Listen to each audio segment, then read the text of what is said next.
రాజస్థాన్లోని జోధ్పూర్కి 9 కిలోమీటర్ల దూరంలో మండోర్ అనే గ్రామం ఉంది. ఇక్కడే రావణాసురుడి ఆలయం ఉంది. రావణుని భార్య మండోదరి ఇక్కడే పుట్టిందని స్థానికులు నమ్ముతారు. ఇక్కడ ఒక రాక్షసుడు ఉండేవాడట. అతని కూతురు మండోదరి.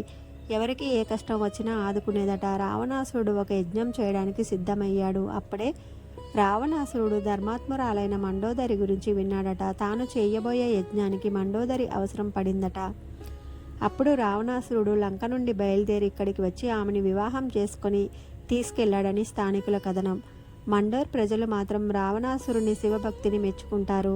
దసరా రోజున దేశవ్యాప్తంగా రావణాసురుడి బొమ్మలు దగ్ధం చేస్తుంటే ఇక్కడ మాత్రం ఆ రోజున ప్రత్యేక పూజలు చేసి సంతాపం ప్రకటిస్తారు. మండోర్లోని అమర్నాథ్ ఆలయ ప్రాంగణంలో లంకాధిపతి ఆలయం ఉంది.